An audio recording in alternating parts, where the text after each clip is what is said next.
Hello everyone, welcome to another exciting episode of Dayspring Discussions. I'm your host, Sean McGahee, and this is a show we talk about movies, TV, sci-fi, fantasy, comic books.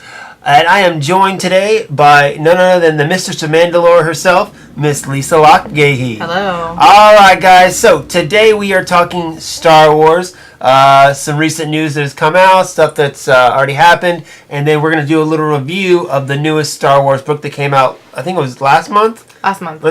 Battlefront II, Inferno Squad. But first, Lisa and I just got back from a trip to Target, and of course we noticed that all the Star Wars toys were on clearance. If you guys haven't gotten and seen this, go to your local Walmart or Target, or probably even Toys R Us, and pick up some cheap Star Wars toys, because they're all getting ready for next Friday, which is Force Friday. Now, last night, StarWars.com and Lucasfilm, they put out a little video, a little explanation, kind of something special that they're doing. It kind of looks like almost like a like the Pokemon thing. Yeah, kind of. Kind of like where you go to certain spots where they're selling Star Wars merchandise, and a Star Wars character will pop up where you can actually take a picture with that character or do video with that character. What do you think of that video? I thought it seemed kind of cool. Yeah, I mean, I thought it'd be kind of fun. Yeah, just it's a fun thing, if you pop up and Chewie, stands beside you or something like that. That'd be pretty cool. Yeah, I thought it sounded like what really was neat. The little thing? It was like Force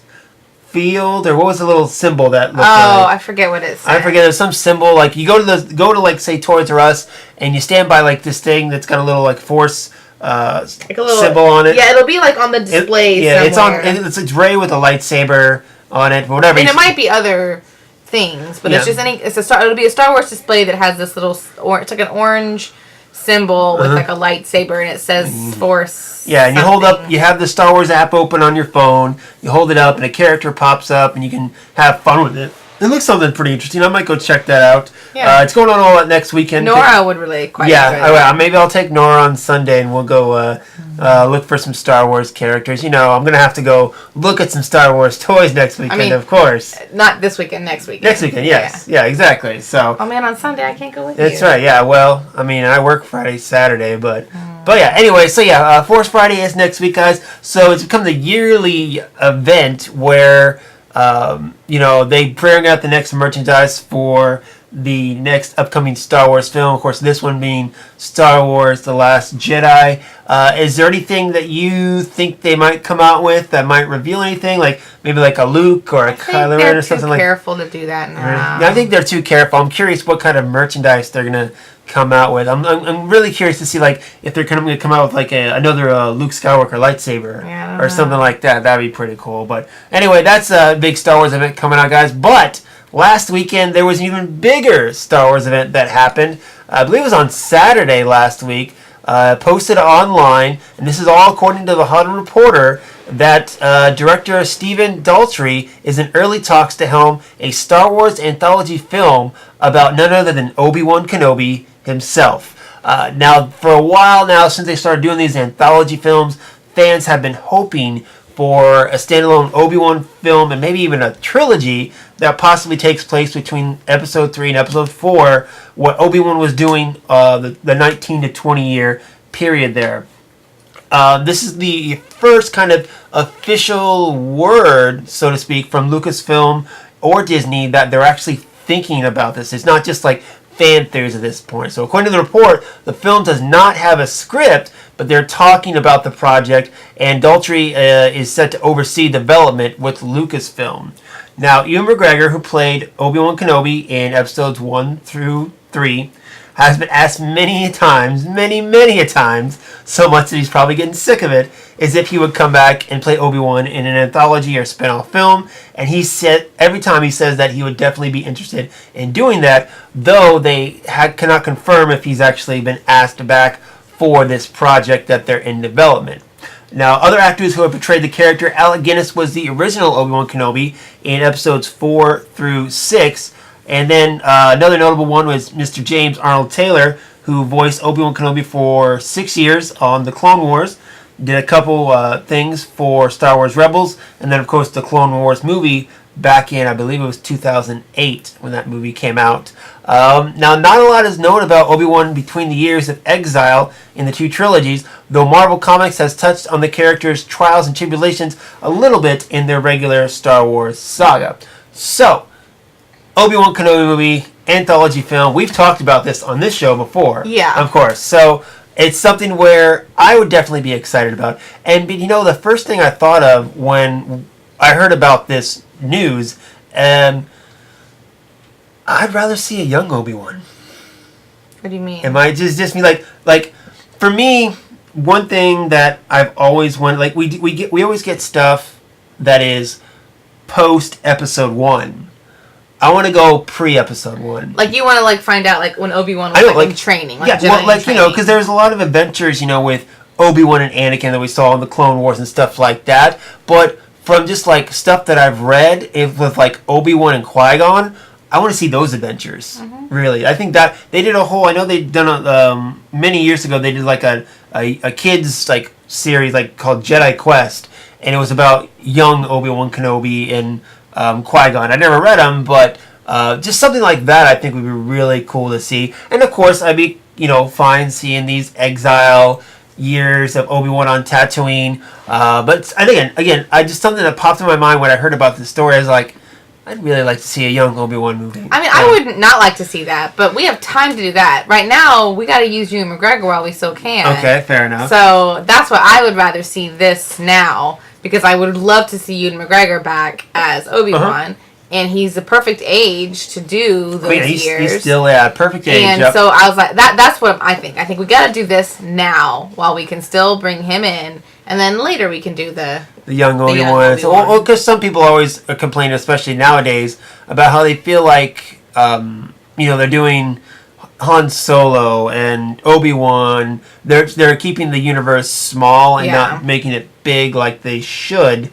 I disagree. I mean, I think we're still at the starting off point too, because this is going to be the third anthology film. When we get to the 5th or 12th anthology film, then we can spread out. They're still trying to get, I think, everyone used to the idea of expanding the Star Wars universe to one film a year and getting that whole thing going around. Another question I think might be on everyone's mind too is is it a safe bet? Because the anthology films so far have not run the smoothest. We heard rumors after Rogue One came out that they actually completely redid the entire final battle of that. All the little reshoots they were doing that said they were just standard reshoots, turns out they weren't standard reshoots. They redid the whole ending. And then, of course, the recent stuff with the Han Solo film and the, I want to say, firing, maybe, of Phil Lord and Chris Miller and replacing them with Ron Howard. It seems like the standalone films are having a little bit of trouble, vision-wise, maybe even. Now, this guy Daltrey, I wasn't really familiar with him, so I looked him up. Did you ever see Billy Elliot, the movie? No, I never have. So I guess other stuff he's done. He did The Reader with Kate Winslet, and he's done several episodes of The Crown, the Netflix series, which was good. So I'll give him the benefit of the doubt. A lot of people I know when they were coming up with their dream Obi-Wan movie were thinking Jon Favreau as director, and it's not saying that this Daltrey guy is actually going to direct it, but he's more overseeing it, which means he could direct it. I don't know. I mean, from what I know about his past, just from briefly looking over that, I wouldn't mind. I mean, he'd be okay, I think, for an Obi-Wan movie. But yeah, this is kind of exciting news for a lot of people. They've been clamoring for an Obi-Wan movie, and I think Ewan McGregor would be more than happy to come back and also maybe a little bit redeem himself for what he thinks are not so good prequel films. Yeah, I mean, I'm excited for an Obi-Wan film. I think it'll be...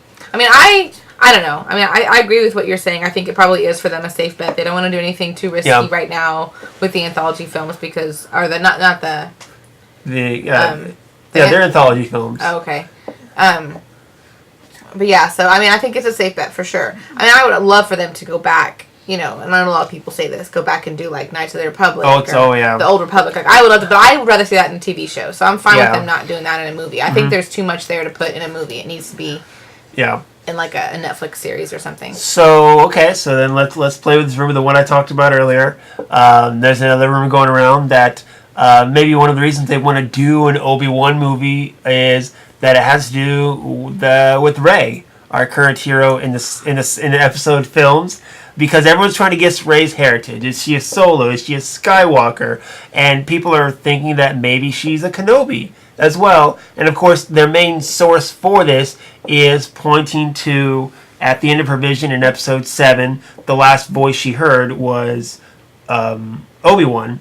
But also, they were talking about this on Jedi Council, I think it was. No, it was the John Campea that actually, he got this question, and he was talking about, why she got that vision after she touched the lightsaber, and, that lightsaber belonged to Anakin for a couple of years, belonged to Luke for a couple of years before he lost it, but who had it the longest?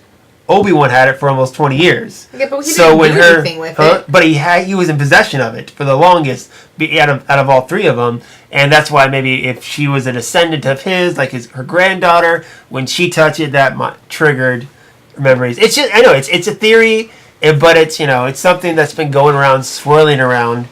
Would you mind if this was a story that told how Obi-Wan started, with Rey, hooked up and... I just don't see it. I just can't see it. This is what I said... What? Go, I got something. Go ahead. Keep going. No, keep going. I said this before. I just don't see it in Obi-Wan's character to do this. It's not I don't think that there was any chance of him fathering a child while he was a Jedi. He was too good of a person. And if he did father somebody while he was in exile, what? I'm popping out of my cheeks here. So, I mean, the Jedi Order was destroyed. I didn't get done saying when he was in exile. You've been talking this whole time. Do I get to say anything at all? Oh yes, go ahead, mistress. So I'm saying when he was in exile, I'm saying if he had a child, I don't see him being like, okay, I'm out. Have fun with you and your mom off on your own. I think he would have been a dad if he had been a dad. That's my thing with Obi-Wan. I just feel like his character was that he was such a strong, he was like a genuinely good person, I think. And I just don't see him going into exile, meeting someone to the point, where he would find someone who he would have a child with and then not be part of that child's life. Okay, well, I can see two scenarios. One, he fell in love with some woman who ran off and he never knew that she was pregnant, or the fact that, he lived he had a vow to look after Luke, and he knew he had a dangerous mission, so maybe he had to send them away to protect them. All the more reason that he wouldn't have even done it in the first place, because he had a mission. Yeah. I just don't see it. I just don't see it. I'm totally in fans. I totally get it. And to me, as a person who has, watched and read a lot of Star Wars, especially the Clone Wars, to me, if he fell in love with someone else or go with someone else, I don't know why. It made me feel like it would sully his relationship with Satine. Yeah, agree. I just don't think... That goes right along with it. He genuinely loves Satine. And that kind of love he had, and he still didn't even act on it. Yeah. I think he always loved Satine. So I just don't see it. No. And it's a fair theory. I don't think she's a Kenobi. To be honest, I really don't think that. I'm still betting on a Skywalker or a Solo, in my opinion.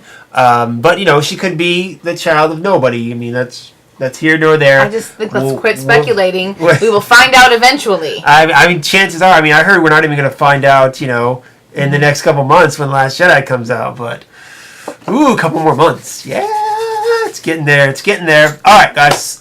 So, anything else you want to talk about, Obi-Wan? No. Okay. Move on to the last subject, guys. Last month, the newest Star Wars book came out, Star Wars Battlefront II Inferno Squad. It's the book that sets up the game that comes out in November. Now, compared to the last Battlefront, this one actually has a story mode where you can actually play as, I believe it's going to be an Imperial. I don't know if they have a Rebel. I think it's just the Imperial that you follow. I don't know. We don't really play the games. Yeah, we really don't play the games. But anyway, so this is the book that is kind of the lead-in to the game. What's the name of the main character? Oh, damn it. Now I have to think of it again. Hold on. Hold on. I'm looking it up right now. It's Iden Versio. Iden Versio, that's right. Okay, so yes. So you're playing as this character in the story mode. So this book... It kind of makes me want to play the game. Like, I feel like they did a good job to get people who don't play the games, like me, to want to play this game. Because by the end of this book, I kind of want to play through this game as Iden Versio. They tried to turn a bookworm into a gamer. I kind of want to play this game. I'm not going to lie. Okay, so this book came out, okay, and Lisa and I both listened to it. We didn't really listen to it, and it was read by the actress who actually plays Iden in the game, Janina Gavankar. I can never say her name. Hold on, where is it? That's top one there. But Gavankar. I just call her Shiva. Yes. Because she was Shiva on The League. She's been on several other shows. I think she was on Sleepy Hollow from Fox. I watched her a couple episodes on the first season of Arrow. But to me, I just call her Shiva because I can't pronounce her real name. So I just call her Shiva. So anyway, she's the main character in this book. She's an Imperial who gets assigned a special elite squadron to infiltrate the rebel cells. It's the last of... Saw Guerrero's, band, and kind of take them out is kind of what it's all about. So we both listened to... Well, it's not about taking them out. It's about finding out who they're... Because they think that they have... there's somebody... There's a leak. They think that there's somebody feeding them. And they're trying to find out... To destroy it from the inside out. Yeah. By discovering undercover who the leak is. Yeah. So, okay. So this is the book, again. It sets up the... video game coming out in November, but I thought we'd just sit and do just a little review since Lisa finished it last week.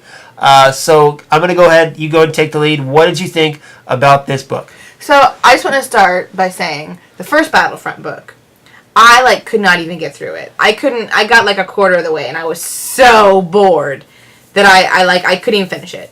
And that's the first one I've ever had of any of the Star Wars novels that I have not been able to finish. So I was kind of reluctant going into this because I was afraid that it was going to be like that because that book was so boring. And then also but then I was like, but this one's about, well, in addition, that one being boring, I thought this one might be boring but then it was also about Imperials, not about the Imperial side of things. Right. So then I was like, that might even be weird too. So I mean, I think it took a little bit to get into it, but I think once you got to know the characters in this one, it was much better than the first Battlefront. Because I actually felt, maybe it was because to me it was a female lead, I don't know, and I was able to understand her better than I did the characters in the other one, but I really felt like all of the people in Inferno Squad, all four of them, I really felt like a connection, like I could understand all of their points of view, even though they were Imperials, and I disagreed with all their points of view. But I understood where they were coming from and what had gotten them there and what had happened in their lives that had made them do what they were doing. And I thought it was really good. I really enjoyed this book. All right, just let you guys, we're going to go a little more deeper here. Before we do, we're going to go with spoilers. I don't know if we're going to talk spoilers, but just in case, this is your spoiler warning. Okay. I liked it. Not in my top 5. And again, I think it has a lot. I like the very beginning where you see her at, the Death Star. She's, in the TIE Fighter, one of the people that survived, all that stuff. To me, it just, again, it had to do with the fact it was the Imperial side of it. I couldn't get in that mindset. I've never been that guy that, likes the bad guys. I don't understand the obsession with the Joker and Harley Quinn or the bad guys. I'm not a Wolverine or Batman guy. I like my Captain America, my Superman. I don't resonate with those type of characters. And I tried. And there are several times in this book where, I was more sympathetic with some characters rather than others. But just, their internal monologue and the way they thought. There were several times where Iden said something, she was going on some, inner monologue in her head about for the good of the Empire. And I'm just like, you dumb bitch. So I couldn't get in that frame of mind, which... But you have to think about where she's coming from. It explains, it's very real because... And they give good points of view. I'm not saying, they give good perspective as to why they think that way. And I understand it. It's just in this day and age, people who are... in case you haven't noticed about us, I'm going to get a little political right now, but people who are Republican youth that are that way because they were raised by hardcore Republicans and they believe this crap that they believe Same way that people could say the same thing about real liberal parents that raise kids that are very liberal, but it's because they believe what they're taught by their parents. This is the same thing. This is a character who was raised, Iden was raised by two people who were incredibly involved in the imperial agenda. I mean, her father was an admiral, and her mother basically made imperial propaganda. I love the relationship with her mom too. Yeah, that was good. I think it would be unrealistic for somebody like her to not think the way that she did because of how she was raised. I mean, you got to think about it. People who lived inside the empire were completely brainwashed by the emperor and by imperial, so like it totally made sense the way that they think. Same way that the people in the rebellion that were so hurt by the empire, but I think you got a sense of that when they were in that the partisans, when they were in there with the dreamers, when they were in with that group, because when they were hearing their stories, you could tell that they were all being moved by them. Yeah, I mean, like the one guy who was working with the alien guy, the one that was like an engineer. Yeah, he was completely like he understood, he could see what the empire had done to him. And he thought it was wrong what the empire did to him. It didn't make him not believe in his empire still, but he was able to see what we did to this man was wrong. We could use him. We should have taken him in and treated him better and made him want to work for the empire. So, like, and same thing, like, when Iden was talking to the mentor. It's the reason that she didn't, spoilers, the reason she didn't kill him in the end. Because she was able to see what he believed. Yeah. And even though she didn't agree with him, she could understand where he came from. I mean, I thought it was a very, like, human story in here. One comparison you're talking about, her talking to the mentor at the end there, I got very reminiscent as far as story structure to the Thrawn book. When Thrawn went and talked to the guy he was after the whole book too. I thought it was almost like the exact same meeting where like the reveal of the person and they get their chit chat, and I'm just standing there like, oh, this is like almost the exact same like type of scene that we just heard about or read in Thrawn. It was very real for me. But so this one was written by Christy Golden, who wrote one of probably I think my second favorite book in the new canons, which was Dark Disciple. That one's really good. This one, so I was more when I was optimistic about starting this one, but again, for me, it's just the Imperial perspective. They did a good job. I totally understand, where they're coming from, and I think they did a really good job. It's just, for me, I've never been, one for the bad guys, but I think she did a good job writing from that perspective, and I could see that perspective. So, except I think what the difference I'm saying here from what you're saying is this book didn't make you root for the bad guys, even though you understood these characters and you didn't hate them or dislike them. Like, I didn't dislike Iden or any of them. There was the moment when I did, but... When you hated them? So, I was going to get to this here in a sec, when, at the end with Gideon. Oh, well, I didn't like him. Yeah. He was a douche. Like, I was trying to, at first I thought he was the character I was going to actually latch on to. Yeah. And then as the book went on and on, I'm like, this guy's a jerk. He's a jerk. Yeah, he was the one of all of them where I never had any sympathy for him. He was like the stereotypical Imperial. Yeah. Him, where I feel like at the beginning going in, you thought that Iden was going to be that one. But then she actually had that kind of redeeming moment where he just turned into a bigger dick every time he was in the book. Yeah. Yeah, he was, he was not a nice man. Which, those side characters, so I actually kind of, as I was reading the book, I was looking up on IMDb, the cast for the game, and I was curious. I was like, okay, which one of our squadron's going to make it out? And I kind of cheated because I saw in the game that Gideon is in the game actually, and I was like, okay, well I know he makes it through the book. But the funny thing too is he's being played by the actor Paul Blackthorne, who actually played Shiva's superior in the show Arrow. He's what's her name? Black Canary's dad. That's that actor, yeah. So I thought that was interesting because when I was looking at it, I thought he was like maybe like 2-3 years old because he's not supposed to be that much older. He's supposed to be about the same age as Iden. Yeah, that's what I thought. They're just a few years apart. That's what I thought, and then I looked at this cast and I'm like, he's like way older, as far as the person they got for the video game, He's like way older, but anyway, little side note there. But yeah, I mean. Anyway, what I was saying, though, I was in the middle of a thought. Sorry. Is what I was saying was I don't think that this book I don't think that this book intended to make you sympathize with the Imperials, which I think is kind of what you're saying. Like, I think it goes against what you're saying. Like, I don't think you have to, like, people who you're saying who like the bad guys, and I don't think this book is trying to make you like the bad guys.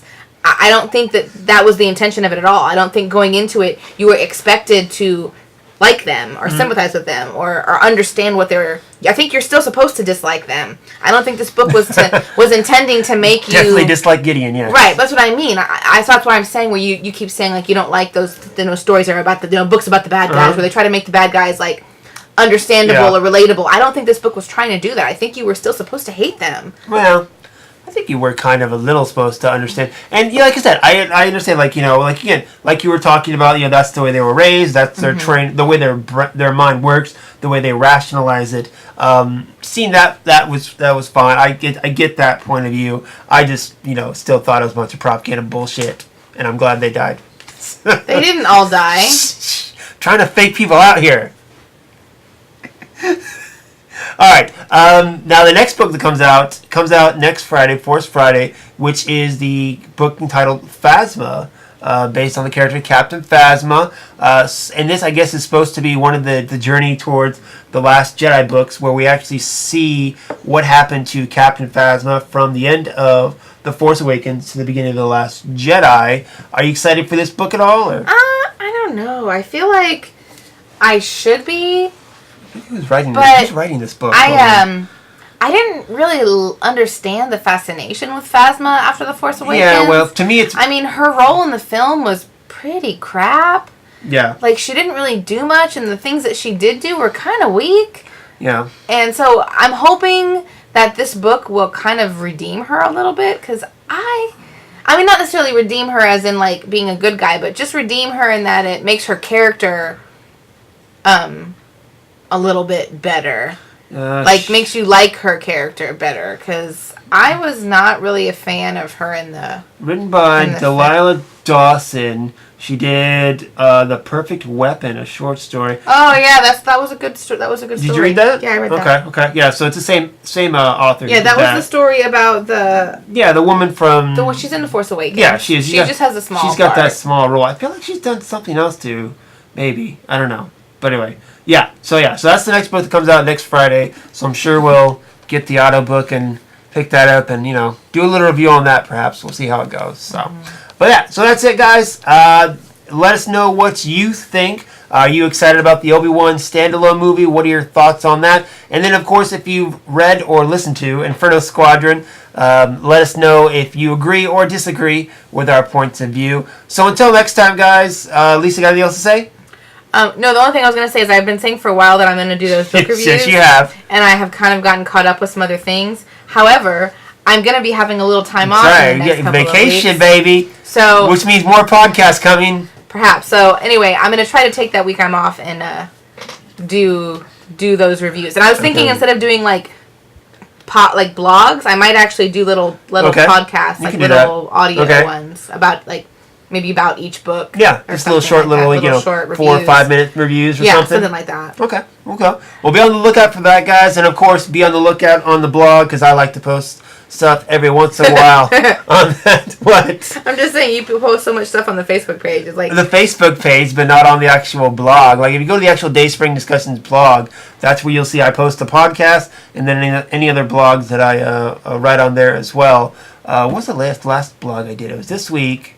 It wasn't which one was. Oh, I did one. I talked about the Defenders because I did my Defenders review on Sunday, but then I had a couple afterthoughts, so I did kind of an epilogue to my review on the blog because it was late at night, so I couldn't do the audio because everyone was sleeping or whatever. So you can look at that as well. So just keep listening and let us know. Hit us up, dayspringdiscussions@gmail.com, or hit us up on the Facebook group or Twitter. Find me personally on Instagram and Twitter. That's Slim Dayspring 12. And until next time, may the Force be with us all.